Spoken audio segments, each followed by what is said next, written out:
AC, you're going to Chicago, who's got all the boys on the trade block. Nothing but info coming out of Chicago that they're gonna burn it down.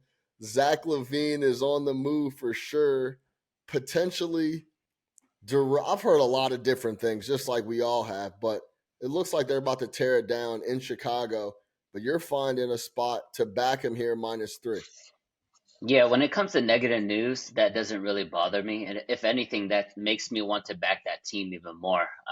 I think the public overreaction is a big key to how you play these games and watch the line movement. But this to me is a scheduled loss for Orlando. They just played tonight in Brooklyn. It was competitive until the fourth quarter. Brooklyn pulled away there late. Without Markelle Fultz, it's hard to really keep up with the Brooklyn guards.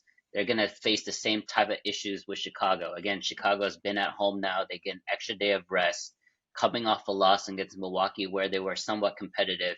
I think they bounced back in a big way in Chicago tonight. Not only the full game, but I mentioned it earlier. I like first quarter, first half, full game, but I think the full game is the safest play. Jay, it makes me a little nervous this spot for the Bulls. I trust AC. He's always sharp in these type of scheduling spots, but the Bulls don't clean the glass. They don't pass the ball. Ball sticks everywhere. And LaVine is not the type of guy, in my opinion, to respond to negative news in a way to try to show everybody up. What do you think about this spot? But overall, this is a tough scheduling situation for Orlando in the back-to-back. What do you think about this spot? And then talk to me about overall about the Bulls and the LaVine news.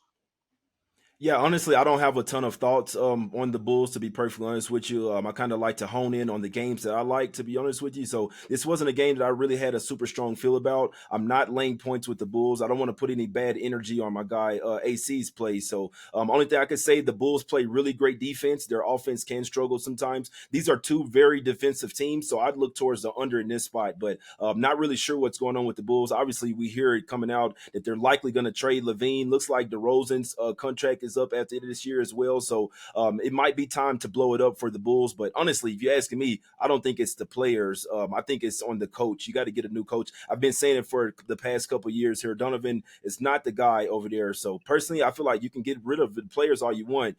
You still need to find that coach that's a leader of men. And I don't think that's Billy Donovan, me personally. But for this game, if I was betting it, I'd have to look towards the under. Two defensive teams, Magic on the road back-to-back here. We know the Bulls are going to bring the defense as well. I'd look towards this game staying under the posted total. Yeah, I agree. Billy Donovan is not the guy. Billy Donovan has been eating off 2 national titles and a little bit of a run with a superstar squad. Yeah, Billy Donovan's not the guy. For a team that I've been watching very closely for every year, you see the sticker behind my shoulder. That's my squad. It's Bulls and Knicks for me. They've made a habit of holding on to assets too long and then selling them when they're not worth anything. And that's kind of the spot where we're at with Zach LaVine and DeMar DeRozan. Caruso is this piece that you have to get as much as you possibly can for. There might be a team that overreaches to get LaVine just because Caruso's in the package. I think Caruso could really help a lot of different teams here in the NBA that are buyers. He's a dog on the defensive side of the rock, and he can knock down an open jumper or two when necessary.